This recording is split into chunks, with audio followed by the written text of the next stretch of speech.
अस्सलाम वालेकुम, very good evening to all of you. आप देख रहे हैं पसे पर्दा और मैं हूं नादिया नकी। इस हफ्ते जो सबसे इम्पॉर्टेंट चीज़ आई जिस पर हुकूमत को काफ़ी तनकीद का निशाना बनाया जा रहा था जब से हुकूमत बरसरे इक़्तिदार आई है, सब यही कहते नहीं थक रहे थे कि इस हुकूमत का कोई इकोनॉमिक डायरेक्शन नज़र नहीं आता और मुल्क की मईशत का बुरा हाल अगर ये हुकूमत कहती है कि है तो इन्होंने कौन सा आकर इसको डायरेक्शन दिया है।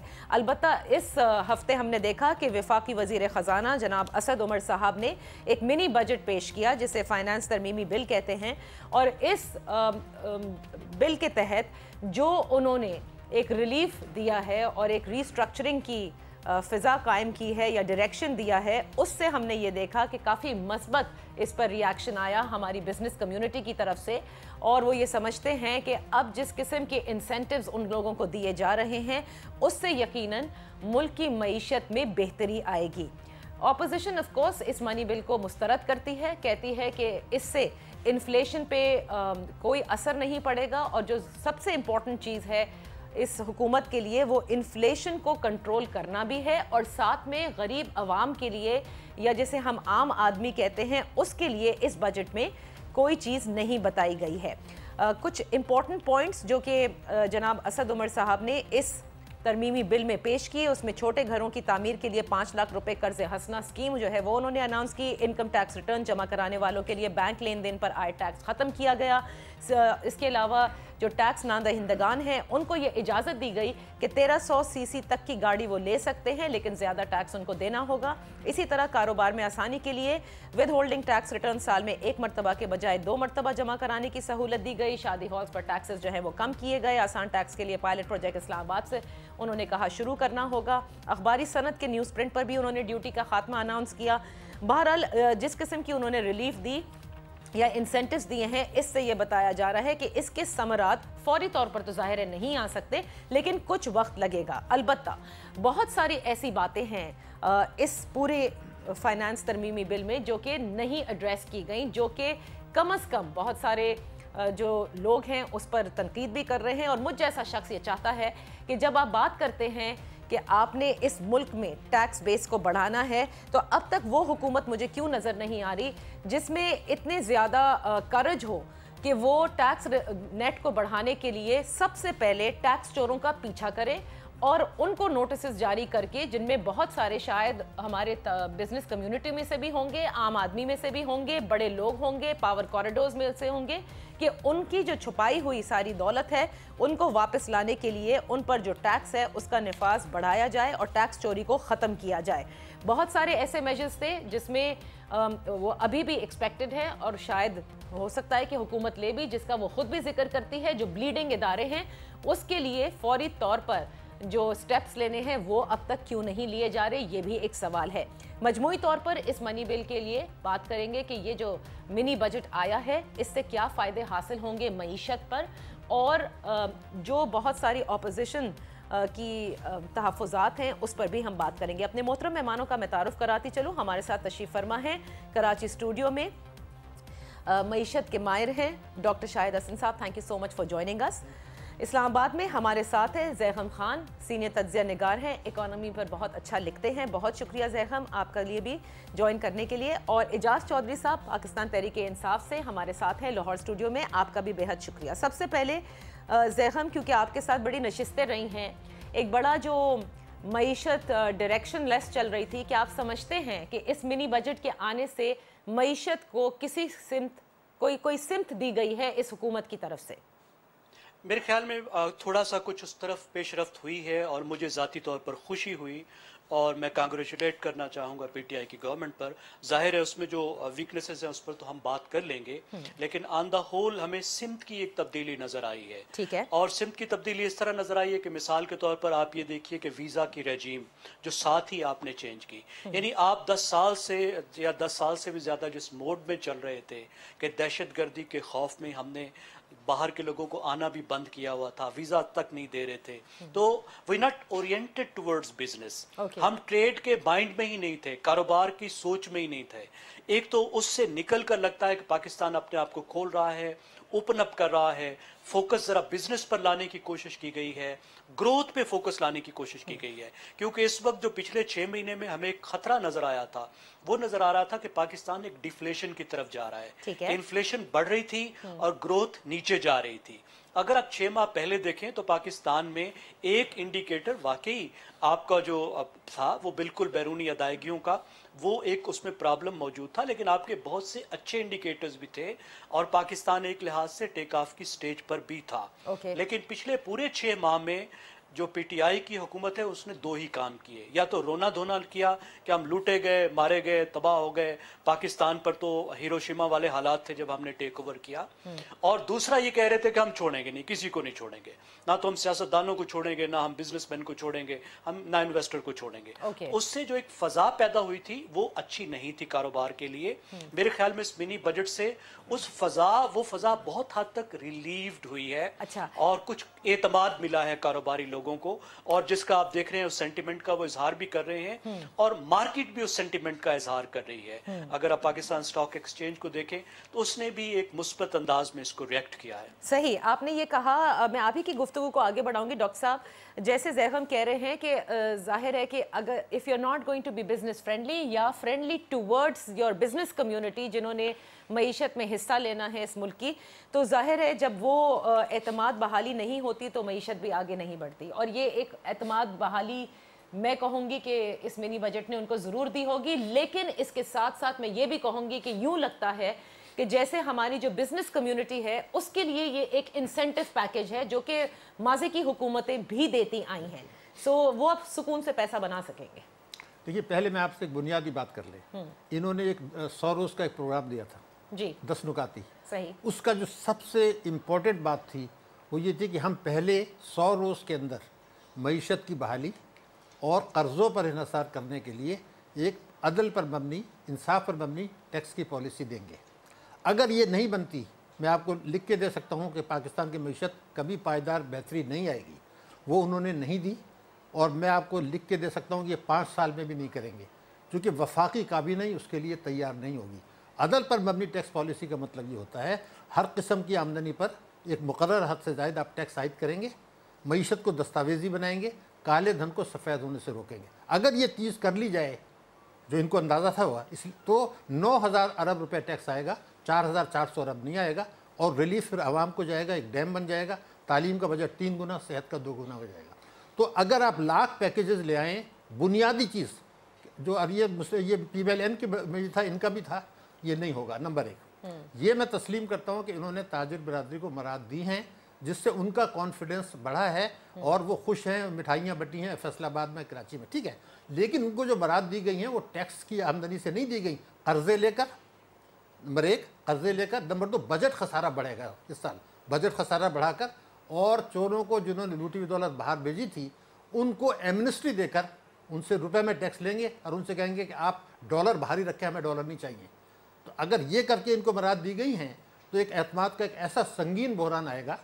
और कभी इस साल मैं आपको रिकॉर्ड पे बता रहा हूँ, मईशत की शरह नमू उससे कम रहेगी जो पिछले साल इनको विरसे में मिली थी। बरामदात में इजाफा उससे कम होगा जो पिछले साल हुआ था, जो 13.5% था। बट मैं एक चीज़ कहूँ, क्योंकि आपने बड़ी जो बेसिस हैं पाकिस्तान तहरीक इंसाफ के, जो उन्होंने कहा था हम लूटी हुई दौलत वापस लेकर आएंगे, यही कहा था ना।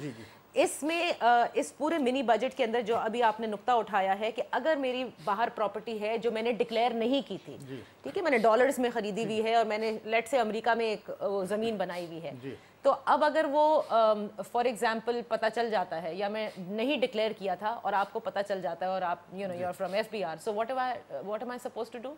नहीं, इसमें 2 चीज़ें हैं ना। पहले मैं आपको बताऊँ, पहली बात तो ये है कि ऑफशोर में जो आपके एसेट्स हैं, अगर प्रॉपर्टी है तो जाहिर बात है कि वो प्रॉपर्टी तो यहाँ नहीं आएगी, सही है, आप उस पर टैक्स ले लेंगे, ठीक है। लेकिन इसमें इन्होंने एडवर्टाइजमेंट इशू किए गए थे जुलाई में कि जो इस टैक्स एमनेस्टी से फ़ायदा नहीं उठाएगा उसके खिलाफ हम कानूनी कार्रवाई करेंगे, ठीक है ना। और ये भी अब सवाल ये है, और सबसे बड़ी चीज़ ये थी कि जो वहाँ पर डिपॉजिट है बैंकों के, हमें डॉलर चाहिए या पाकिस्तानी रुपए चाहिए।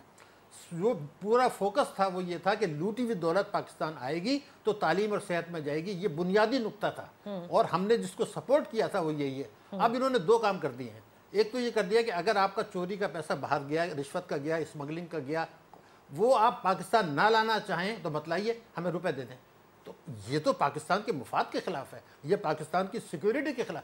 سارا نقطہ یہ تھا کہ لوٹی ہوئی دولت کو پاکستان لائیں گے. شہزادہ اکبر یہی کر رہے ہیں. عمران خان صاحب نے ہفتے میں 15 دفعہ کہا کہ لوٹی ہوئی دولت آئے گی، ایڈورٹائزمنٹ دیے گئے.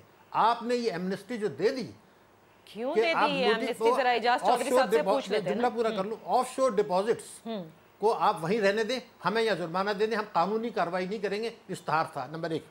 دوسری بات یہ تھی کہ 6 اپریل 2008 کو عمران خان صاحب نے کہا تھا کہ جو ٹیکس ایمنسٹی پچھلی حکومت نے دی ہے ہم اس کو مسترد کرتے ہیں. اقتدار میں آ کے اس کی تحقیقات کریں گے اور ان سے منی ٹریل پوچھیں گے. ٹھیک ہے. ایف بی آر نے اس وقت یہ کہا تھا کہ ان کی آئندہ نسلیں بھی روئیں گی جنہوں نے اس سے فائدہ نہیں اٹھایا، اور ہم ان کو دیکھ لیں گے، نمٹ لیں گے. اب آپ ایک خط ایشو ہوا ہے 23 جنوری کو پرائم منسٹر سیکریٹریٹ سے کہ پچھلی ایمنسٹی پہ جن لوگوں نے فائدہ اٹھایا تھا خبردار ان پہ کوئی ہاتھ نہ ڈالے. یہ پرائم منسٹر سیکریٹریٹ سے چلا گیا. تو وہ جو تحقیقات کی بات کی تھی وہ بھی ختم ہو گئی پچھلی. اور جو آرڈیننس سے ہوا تھا، آپ کو کیئر ٹیکرز نے آرڈیننس ایشو کرا کے اس کو ایکسٹینڈ کیا تھا.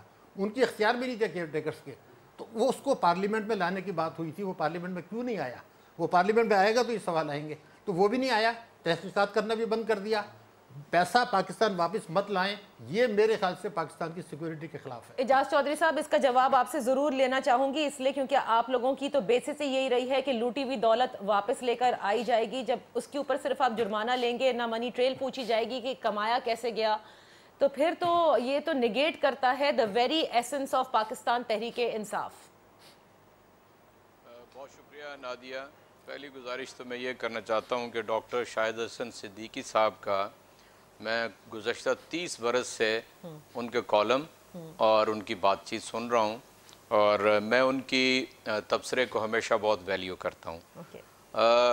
میرا خیال ہے کہ جو 3 نکات انہوں نے اٹھائے تھے نا، کہ ہر قسم کی آمدنی پر ٹیکس ہوگا، کالا دھن جو ہے وہ نکالا جائے گا، اور یعنی احتساب ہوگا.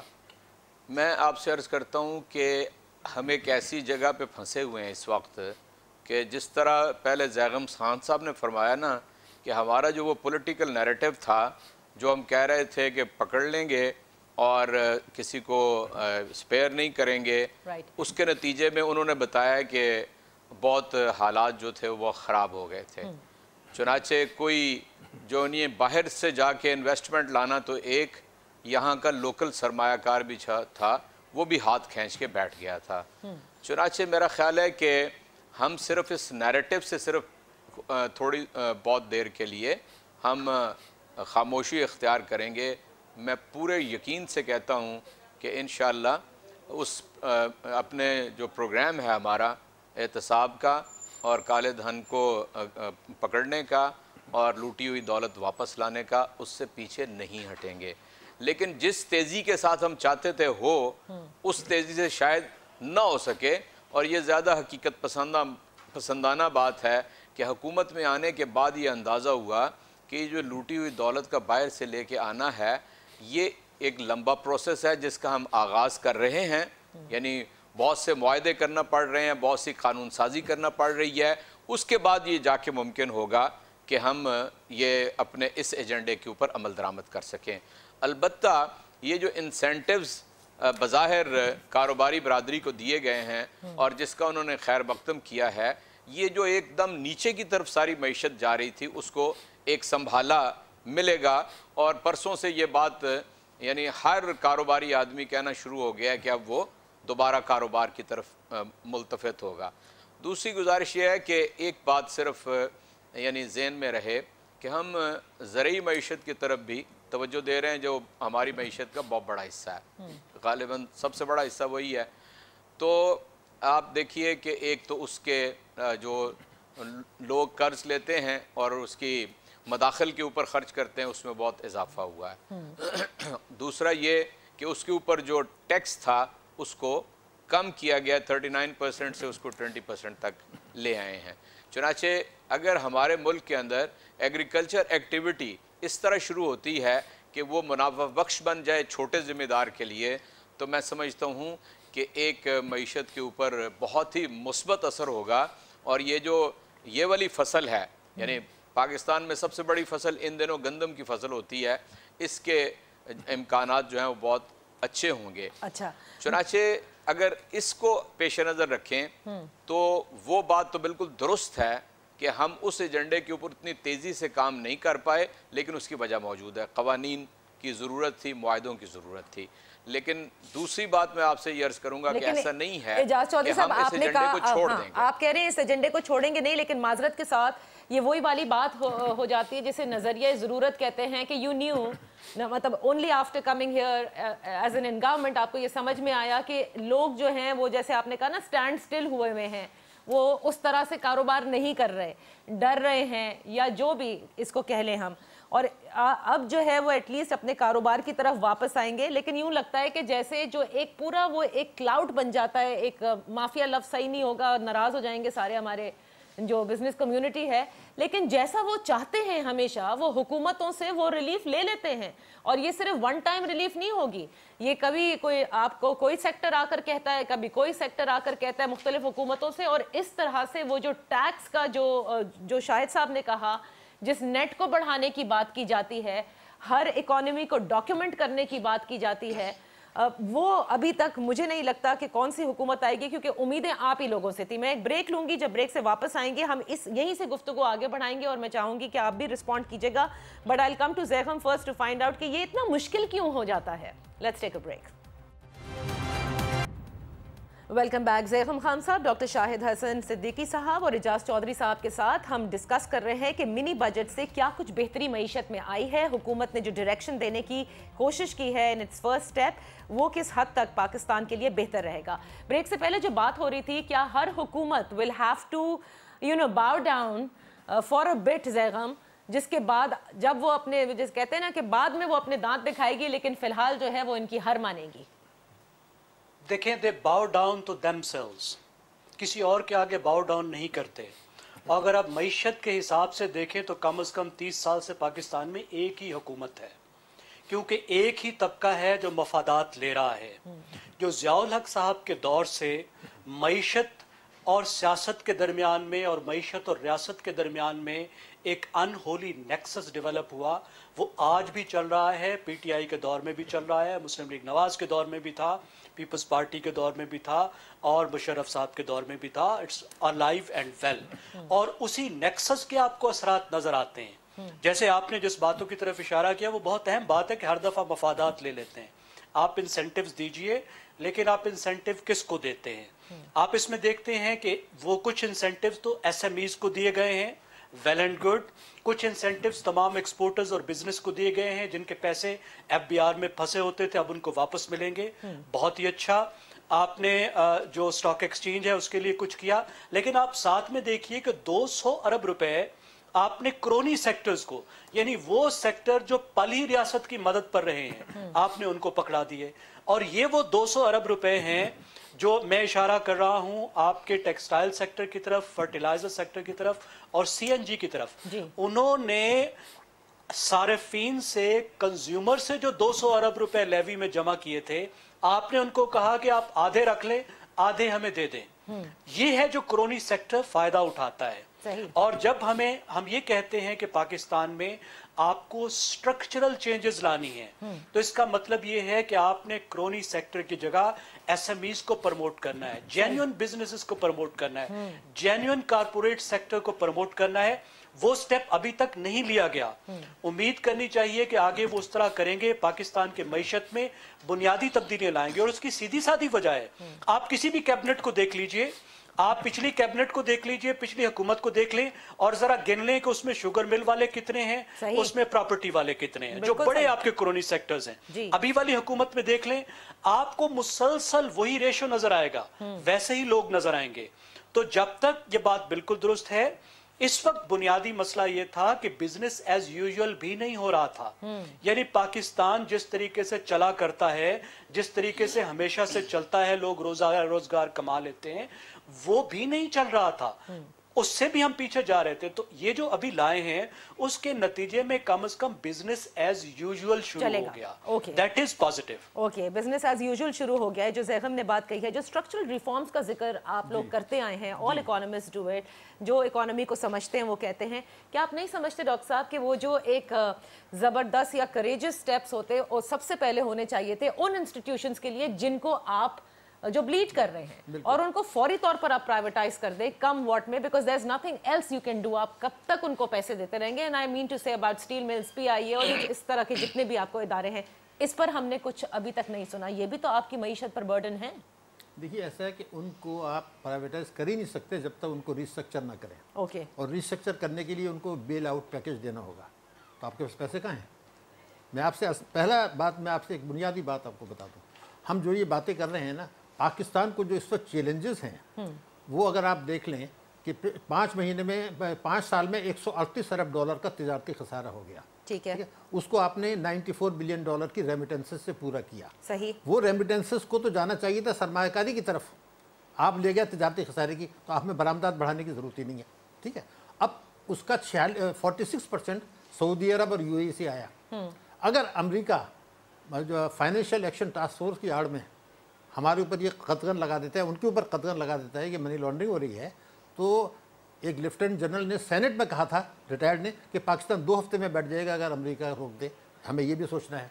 ये जो इस्लाही इक़दामात हैं, अगर आप मुख्तसरन में आपको बता दूं, 6 महीने की कारकर्दगी देख लें कि 83 बिलियन के टैक्सेस लगाए गए पिछले बजट में। 170 बिलियन का शॉर्टफॉल टैक्सेस में आ गया ऑलरेडी। करंट एक्सपेंडिचर हमारा बढ़ गया। फॉरेन डायरेक्ट इन्वेस्टमेंट 19% गिर गया। टोटल इन्वेस्टमेंट 77% गिर गया।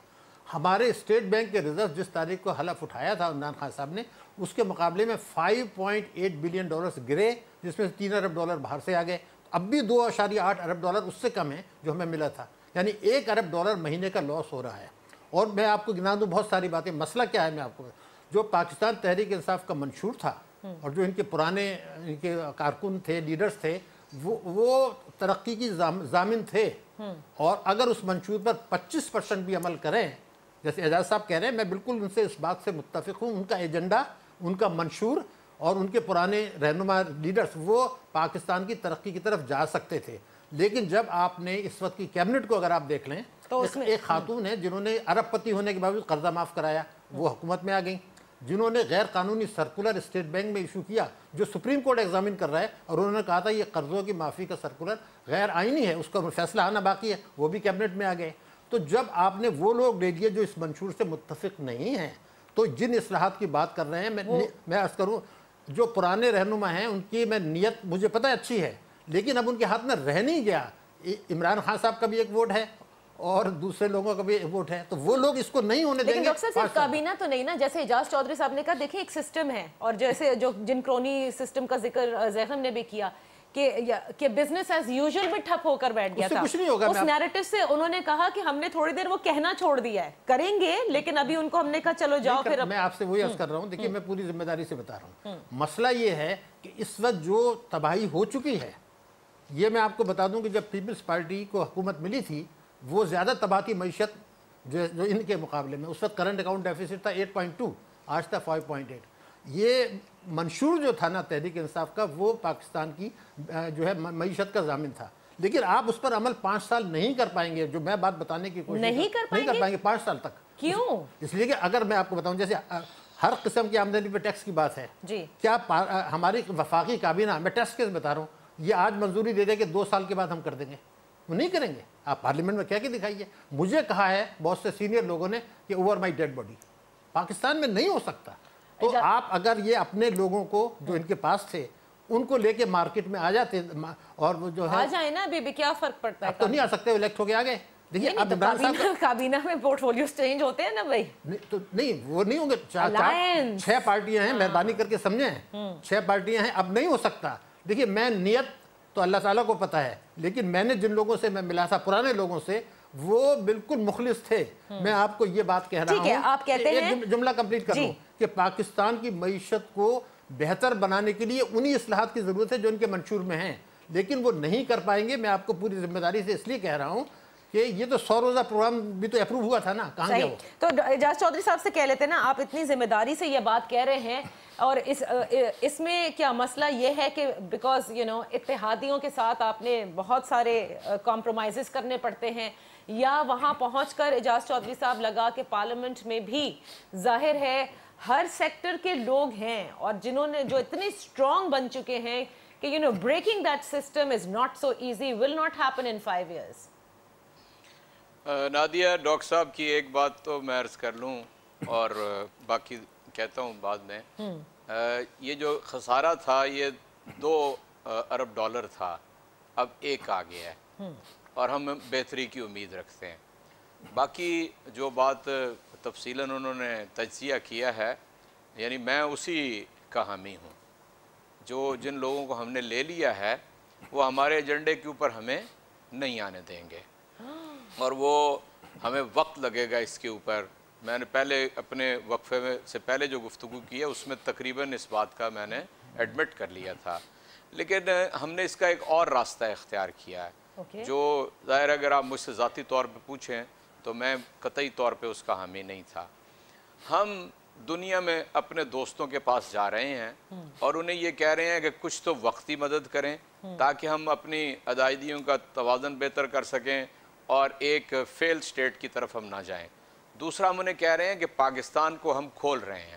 پاکستان دنیا کے اوپر ایک جنت کا قطع ہے, اور یہاں پر آ کر یہ جو 22 کروڑ عوام ہیں یہ بہت بڑی مارکیٹ ہیں, یہ بہت زرخیز علاقہ ہے, یہ یہاں پر ضروریات بہت زیادہ ہیں لوگوں کی جس کے اوپر کام ہو سکتا ہے.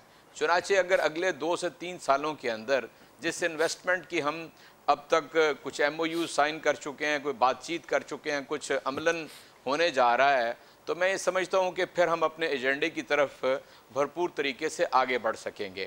یعنی اس میں آپ یہ ضرور میں مانتا ہوں کہ وہ ترجیح اول میں جو بات تھی وہ اس طرح شاید نہ رہے, لیکن در حقیقت ہم اپنے اسی ایجنڈے کو لے کے چلیں گے. ہم نیچے جو پارٹی کا ورکر ہے یا جو اس کی تنظیم ہے وہ اسی کو لے کر اب بھی میدان کے اندر موجود ہے, اور میں مثبت لفظ استعمال کرنا چاہتا ہوں, ہم اس دباؤ کو برقرار رکھیں گے کہ تحریک انصاف کا جو اوریجنل ایجنڈا ہے, اس کا جو انتخابی منشور ہے, وہ معیشت کے میدان کے اندر بھی پوری طرح نافذ کیا جائے. اس سے پیچھے ہم نہیں ہٹیں گے. کچھ آہستہ آہستہ بہتری ہونے کے امکانات پیدا ہو جائیں گے اس سال کے اختتام تک, اور اگر ہم خسارے سے نکل آئے جو یقیناً نکل آئیں گے, تو میں سمجھتا ہوں اس کے بعد ہمارے لیے ان لوگوں کو گرفت کرنا آسان ہوگا کہ جو در حقیقت جو ترقی کا اصل پہیہ ہے, جس کے نتیجے میں 80% لوگوں نے فائدہ حاصل کرنا ہے, وہ فائدہ حاصل کر سکیں گے. ورنہ تو یہاں 15 سے 20% طبقہ ہے کہ جس کے لیے بجٹ بنتے ہیں, انہی کے لیے مراعات ہوتی ہیں, انہی کے لیے چور راستے نکالے جاتے ہیں.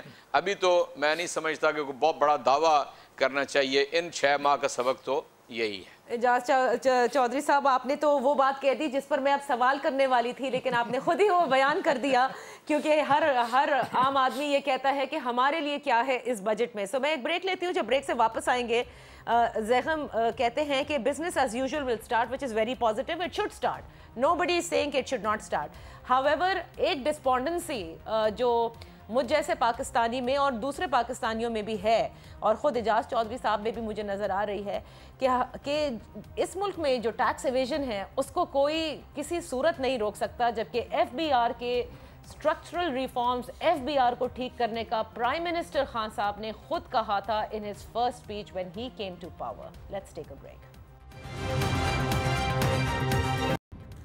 Welcome back. پروگرام کا یہ آخری حصہ ہے. بریک سے پہلے اعجاز چودھری صاحب نے میرے منہ کے سارے الفاظ چھین لیے ہیں. مجھے تو لگ رہا تھا Ejaz Chaudhry sahab you should have been in my place. Zaigham, میں آپ سے پوچھنا چاہوں گی, اس ملک میں بالکل ٹھیک کہا, بجٹ جو ہے وہ چند لوگوں کے لیے لگتا ہے کہ بنایا جاتا ہے. ایک عام آدمی سنتا رہتا ہے اور اسے صرف یہ پتا ہوتا ہے کہ بجٹ آنے والا ہے, مہنگائی کی شرح میں اضافہ ہو جائے گا, and then of course there's a lot of I would say mechanism that goes into price control جو کہ ہمارے یہاں نہیں دیکھا جاتا, اور اسی لیے بہت سارے لوگ جو ہیں وہ بجٹ آنے سے پہلے ہی پرائس ہائک کر دیتے ہیں, اور جس سے ایک عام آدمی بہت بری طرح متاثر ہوتا ہے. کیا آپ کو یہ نہیں لگتا کہ لگژری آئٹمز کی اوپر ڈیوٹی بڑھانے سے بہتر یہ ہے کہ جو ریئل لگژری آئٹمز ہیں، ریئل لگژری کی میں بات کر رہی ہوں، ان کو آپ بند کر دیں، بیکاز آپ کو اپنے ٹریڈ اگریمنٹس کو ریویو کرنا ہوگا. ان تمام ممالک سے جہاں سے یہ آتے ہیں ان کی چیزیں فلڈڈ ہیں اس مارکیٹ کے اندر. Do you think that would have been also to save the import bill?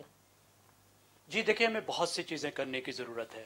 میں ذرا ڈیوٹیز اور ٹیکس پر بات کرتا ہوں، لیکن آپ جو دوسری گفتگو کر رہی تھی وہ بہت ہی امپورٹنٹ ہے جب عام آدمی کی بات ہے. جی دیکھیں، عام آدمی کے ساتھ صرف یہ نہیں ہوتا کہ اس پہ توجہ نہیں دی جاتی، بلکہ پاکستانی ریاست اس بات میں کمپلیسٹ ہے کہ عام آدمی سے سرمایہ چھینا جاتا ہے اور وہ طاقتور کو دیا جاتا ہے، وہ امیر آدمی کو دیا جاتا ہے. میں آپ کو ایک چھوٹی سی مثال دیتا ہوں ایک ہفتہ پہلے کی. آپ کو یاد ہوگا ایک ہفتہ پہلے لاہور کے مال روڈ پہ آلو کے کاشتکاروں نے آلو ڈمپ کیا ہوا. جی بالکل. آپ کو معلوم ہے کیا ہوا؟ جب بھی آلو آتا ہے تو آلو کے ذخیرہ کرنے والے، اس وقت پاکستان میں بہت بڑے بڑے کولڈ سٹوریج بن چکے ہیں، ایک ہیوج کیپیسٹی ڈیولپ ہو چکی ہے سٹوریج کی، وہ اس وقت ڈمپ کرتے ہیں اور قیمت کو گراتے ہیں. اس وقت 2 ہفتے پہلے، آج کی مجھے معلوم نہیں، 2 روپے کلو آلو کی قیمت تھی. جی اب یہ وہ آلو ہے جو ذخیرہ کرنے والوں نے خریدنا ہے. اس کے بعد پورا سال آپ کو 30 سے 40 روپے میں وہ فروخت کریں گے. ٹھیک ہے. اور جو کاشتکار ہے اس کا ٹرالی کا خرچ بھی اس سے نہیں نکلتا ہے. صحیح. اس سے پہلے آپ نے دیکھا کہ یہ غریب ترین پاکستان کے لوگ، گنا کاشت کے کاشتکار اپنے گنے کو آگ لگا رہے تھے، ان کا ٹرالیوں کا خرچہ، ان کا گنے کی شوگر مل میں پہنچانے کا خرچ بھی نہیں نکل رہا تھا. بالکل صحیح. ان کی اس طرح کی ایکسپلائٹیشن ہو رہی تھی. گندم کا آپ کا سرپلس ہے. 2 سال پہلے آپ کے ساتھ چاول کا یہ بحران آ چکا ہے. یہی آلو کا معاملہ 2 سال پہلے نواز شریف صاحب کے بھی دور میں ہوا تھا، اور نواز شریف صاحب نے کہا تھا دیکھیں کمال ہو گیا کہ آپ کو 5 روپے کلو میں آپ کو آلو مل رہا ہے مارکیٹ میں. بالکل صحیح. لیکن آپ دیکھیے کہ کون اس کی قیمت ادا کر رہا ہے. تو آپ نے اب ایگریکلچر وہ سیکٹر ہے جس پر پاکستان کے 40% عوام اور اس 40% کے 90% سے زیادہ انتہائی غریب لوگ ہیں، وہ براہ راست انحصار کرتے ہیں. تو یہ فوڈ پروڈیوسر کا حال ہے کہ وہ غریب سے غریب تر ہوتا چلا جا رہا ہے. اور آپ نے یہ دیکھا، آلو کی ایک مثال سامنے، یہ تو آپ کے سامنے ہی ہو گیا نا اس 6 مہینے کے اندر ہی. جب تک آپ مارکیٹس کو ایسا نہیں بناتے کہ اس میں غریب کو فائدہ ہو اور غریب کی طرف سرمایہ امیر سے منتقل ہو. اور دوسرا جو طریقہ ہوتا ہے، جس ویلفیئر سٹیٹ کی پی ٹی آئی بات کرتی رہی، ویلفیئر سٹیٹ کا ایک سیدھا سادہ اصول ہے کہ جو دولت مند ہیں اس سے آپ سرمایہ لیتے ہیں ٹیکس کی شکل میں، بالکل صحیح، اور آپ مختلف ویلفیئر پروگرامز کے ذریعے سے اس کو ری ڈسٹریبیوٹ کرتے ہیں نیچے کی طرف. سر یہ تو ہمارے مذہب میں بھی ہے نا، جب زکوٰۃ لی کس سے جاتی ہے؟ امیر طبقے سے لی جاتی ہے تاکہ اکانومی چلتی رہے اور وہ ان ضرورت مندوں کو دی جاتی ہے. اور میرے خیال سے یہ ان پر لازم ہے کہ یہ اس پر عمل درآمد کرے. ایک very quick question before I am going to other guest because I have 3 minutes left in total. Zaigham یہ دیکھیں بہت ساری چیزیں اس حکومت نے ایسی لے کر آئی جس پر انگلیاں اٹھیں گی، کیونکہ شاید وہ حال ہی میں لگتا ہے کہ جیسے انہوں نے اپنے لیے ایک چھوٹ لی ہو، جیسے کھیلوں کی فرانچائز خریدنے والوں کو ٹیکس کی چھوٹ. اور آپ جانتے ہیں کہ ابھی پی ایس ایل کی جو فرانچائز لی گئی ہے وہ جہانگیر خان ترین صاحب کے بیٹے علی ترین، although they say کہ وہ ان کی اکیلے کی نہیں ہے، کنسورشیم ہے اس کی، لیکن لگے گا تو یہی کہ آپ ان کو ریلیف دے رہے ہیں. تو آدمی حکومت میں اسی لیے ہی آتا ہے نا. اگر آپ جہانگیر خان ترین کو اور علینم خانم کو بھی مبارک نہیں دے سکتے تو پھر پی ٹی آئی کے حکومت میں آنے کا کیا فائدہ ہو؟ اچھا لیٹس موو ٹو ڈاکٹر صاحب. جی ڈاکٹر صاحب. دیکھیے میں آپ سے بتا دوں کہ اعجاز صاحب کی باتوں میں سچائی ہے، میں یہ تسلیم کرتا ہوں، لیکن ڈیموکریسی ہے، پارلیمنٹ میں جو ممبران ہیں ان کا بھی ایک ووٹ ہے، ان کا بھی ایک ہی ووٹ ہے. ٹھیک ہے. دوسرا یہ کہ 1980 سے آج تک 38 سال میں ہمارا گروتھ ریٹ بنگلہ دیش سری لنکا سے بھی کم ہے. بالکل. اب یہ جو کاسمیٹک تھوڑے یہ ہے نا، یہ اس کا فرق نہیں پڑے گا. میں آپ سے بتا رہا ہوں اس میں بڑی نہیں، مطلب ہمارا گروتھ ریٹ 2 سال کا اس سے کم رہے گا جو ان کو ورثے میں ملا، اور ان 2 سالوں کا سری لنکا سے بھی کم رہے گا، بنگلہ دیش سے بھی کم رہے گا، سی پیک کے باوجود 5.8 سے کم ہوگا. جی بالکل. میں آپ سے اس کا وہی میں دیکھیے मैं ये बता दूं कि इसमें बड़ी ज़बरदस्त तब्दीलियों की ज़रूरत है। ये नहीं होगा। 11,000 अरब रुपए आज की तारीख में हम जीडीपी के तनासुब से भारत बांग्लादेश वगैरह के मुकाबले में कम वसूल कर रहे हैं टैक्सों में, मजमूई सरमायाकारी में। तो एक तो ये हो गया। दूसरा मकसद ये है कि एक छोटा सा मैं बताऊं, प्रॉपर्टी है 15 करोड़ की प्रॉपर्टी 4 करोड़ में रजिस्टर हो रही है। ये डिप्टी कमिश्नर ने करना है, तो ये नहीं कर पाएंगे, इसलिए कि वो जो प्रॉपर्टी माफिया वो खड़ा हो जाएगा। यानी अच्छी नेक नियति बिल्कुल है, लेकिन मैं आपसे ये बता रहा था कि जो संगीन मसाइल मेरे सामने हैं इस वक्त पाकिस्तान को दरपेश, जो इनको मिले हैं, उसके लिए कॉस्मेटिक चेंजेस जो या कुछ इस्लाही इक़दाम नहीं, इनकलाबी इक़दाम, आवाम की सपोर्ट। अब मैंने ये आपको बता दिया कि 2 साल में हमारा ग्रोथ रेट उससे कम रहेगा जो उनको विरसे में मिला। कर्जे उसके जो औसत है 10 साल का उससे ज़्यादा बढ़ेंगे। महंगाई डेफिनेटली बढ़ेगी। एक और आपको बता दूँ, इन्होंने बड़ी अक्लमंदी ये की, इस साल तो महंगाई बढ़ रही थी, इन्होंने IMF का प्रोग्राम डिले कर दिया। अब ये करेंगे मार्च में, ताकि उसका इम्पैक्ट अगले साल आए। अब IMF के जो मुआहदात यानी हम जाएंगे IMF 100% जाएंगे। लेकिन मैं एक जुमला सुन लीजिए, उन्होंने डिले इसलिए किया है कि अब IMF से कहेंगे जी मार्च अप्रैल तो आ गया, अब अगले साल के लिए टारगेट ने इस साल को जाने दें, तो अगले साल फिर उनका बम आ जाएगा हमारे ऊपर कि जी ये सब्सिडी विड्रॉ करें, ये करें। तो 2 साल में इस बुनियाद पे कह रहा हूँ, तो इसमें टाइम फिर निकल जाएगा इन हमारे हाथ से। एजाज चौधरी साहब, मैं सिर्फ 2 मिनट मेरे पास रह गए हैं। I just wanted to know, आप समझते हैं कि प्रेशर चाहता ये था कि प्रेशर बहुत था इस हुकूमत पर और आप लोगों पर, क्योंकि बारहा इकोनॉमिक टीम के हवाले से कि केपेबल नहीं है और इस वजह से बहुत सारे इंसेंटिव्स देने पड़ रहे हैं to kick off the economy? अगर नादिया टीम कैपेबल ना होती और लीडर कैपेबल ना होता तो उस अज़म का कभी भी हम इजहार ना करते जिसका हम करते रहे हैं। ठीक है। जो असल मसला है वो अमली दुश्वारियां हैं और पाकिस्तान जिस गड्ढे में गिरा हुआ था, हम कोशिश कर रहे हैं कि मुस्तकिल बुनियादों से उसको उसमें से निकाला जाए। कुछ कॉस्मेटिक्स हैं और कुछ रिलीफ दिया है ताकि लोग बिल्कुल ही यानी बैठ ही ना जाएं और उम्मीद ही ना तोड़ बैठें। कुछ निज़ाम ज़िंदगी जो है उसे चलना चाहिए। अलबत्ता मैं डॉक्टर साहब से ये ज़रूर पूछना चाहता था कि ये जो इन्वेस्टमेंट है बैरूनी दुनिया से आ रही, क्या वो लोकल इन्वेस्टमेंट को इनकरेज नहीं करेगी? और क्या ये अगर 2 से 3 साल के अंदर कोई 20, 30, 40, 50 बिलियन डॉलर की इन्वेस्टमेंट जो है हो जाती है तो उसके नतीजे में ओवरऑल मईशत के ऊपर बेहतर असर नहीं पड़ेगा? और उसके नतीजे में हम ये समझते हैं कि फिर अगर हम कहते हैं कि जनाब 50 लाख घर हैं, 50 नहीं 5 लाख घर भी अगर बनना शुरू हो जाएं और उससे 30-40 इंडस्ट्रीज अपना काम शुरू कर दें, तो मैं ये समझता हूं कि उन लोगों के लिए जिनके पास सिरे से छत नहीं है, उनकी भी करोड़ों में तादाद है, उन लोगों को छत मुयस्सर आएगी। बिलासूद एक 5 लाख का कर्जा उनके लिए बता दिया गया। बैंकों को सहूलत फराहम की गई है कि लोगों को आसान शराइत के ऊपर वो कर्जे दें, वो अपने घर बना लें। तो क्या ये ऐसी एक्टिविटी नहीं है जिसके नतीजे में रोजगार भी मुहैया होगा, गुर्बत भी कम होगी और लोग अपने पांव पे खड़ा भी हो सकेंगे? एक वेरी शॉर्ट क्वेश्चन है आपके इस सवाल का, बहुत ही शॉर्ट सा जवाब हम डॉक्टर साहब दे दें because then I have to close the show. देखिए ऐसा है कि 14 अरब डॉलर से ज्यादा के कमिटमेंट कर्जों के हमने ले लिए, 20 अरब डॉलर की हमारी रेमिटेंसेज आ रही हैं।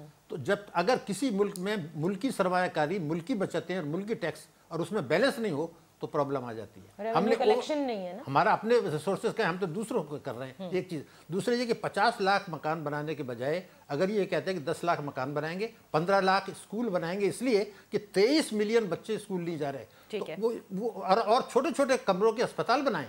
तो मैं कहूँ इसको 3 हिस्सों में बनाएं, छोटे डिस्पेंसरी अस्पताल और स्कूल, प्राइमरी और मकान, इसको मिला के 50 लाख करें। लेकिन जो इन्वेस्टमेंट आ रही है उससे कह रहे हैं मईशत पर ओवरऑल बेहतरी तो आएगी। मैंने आपसे कहा कि बैरूनी सरमायाकारी सीपेक भी आई है, लेकिन सीपेक के आने के बावजूद हम आज भी श्रीलंका से इस साल भी पीछे, पिछले साल भी पीछे थे। तो बैरूनी सरमायाकारी उसको सप्लीमेंट करती है आपकी मुल्की सरमायाकारी को। हमारा देखिए, मैं आपको एक जुमले में बता दूं, लोग मार्केट से डॉलर खरीदते हैं, डॉलर अकाउंट में जमा करते हैं और 15 अरब डॉलर एक साल में चला गया। तो क्या 2 लाइन का ये हुक्म नहीं जा सकता कि डॉलर जो आप खरीद रहे हैं मेहरबानी करके उसको इलाज मालजे के लिए ले जाएं और तालीम के लिए ले जाएं बच्चों की, तो 1 अरब डॉलर होगा। ये 15 अरब जो साल में जा रहा है اس کو کیوں نہیں روکنا چاہتے؟ اس لیے کہ طاقتور طبقے مفادات کر رہے ہیں۔ بہت بہت شکریہ۔ انفارچونیٹلی وقت ختم ہو رہا ہے۔ ہم یہ نہیں کہتے کہ آؤٹ رائٹلی ہم اس کو بالکل ہی کیا کہتے ہیں رائٹ آف کر دیں جو مرات انہوں نے دی ہیں ہمارے مختلف انڈسٹریز کو، کیونکہ اس سے ظاہر ہے انڈسٹریز جو ہیں وہ ہیپی ہیں، وہ سیکٹرز ہیپی ہیں، اور وہ کہتے ہیں کہ اس سے کافی حد تک ان کو ریلیف ملے گا اور چیزیں آگے بڑھیں گی۔ بٹ آف کورس جیسے ہم نے پروگرام کی ابتدا میں کہا کہ ہم اس حکومت سے وہ انقلابی اقدامات دیکھنا چاہتے ہیں جس کا کہ انہوں نے وعدہ کیا، جس میں سب سے امپورٹنٹ FBR کی ریسٹرکچرنگ ہے۔ اس ملک سے ٹیکس چوری کو روکنا ہے، اکانومی کو ڈاکیومنٹ کرنا ہے، اور ہر طرح کی آمدن پر ٹیکس لگانا ہوگا، چاہے وہ کسی غریب پر لگے یا کسی امیر پر لگے۔ یہ نہیں ہو سکتا کہ آپ مراد دیتے چلے جائیں اور صرف ایک پرٹیکولر طبقہ جو ہے وہ اس سے مستفید ہوتا رہے، اور نیچے جتنے آپ کا مڈل کلاس ہے وہ سپریس ہو، اور اس سے نیچے کا جتنا طبقہ ہے وہ تو اور بھی زیادہ سپریس ہوگا۔ بعض ماہرین یہ کہتے ہیں کہ انفلیشن ہماری ڈبل ڈیجٹ میں رہے گی۔ تحریک انصاف کی حکومت کو اور ان کی اکنامک ٹیم کو یہ دیکھنا ہوگا کہ آپ نے بزنس فرینڈلی انوائرمنٹ ضرور کریٹ کر دیں، لیکن اس کے ساتھ ساتھ جو اس ملک میں نان بزنس کمیونٹی رہتی ہے جس کی تعداد کئی زیادہ ہے، ان سب کا کیا ہوگا؟ اجازت دیجیے، اللہ حافظ۔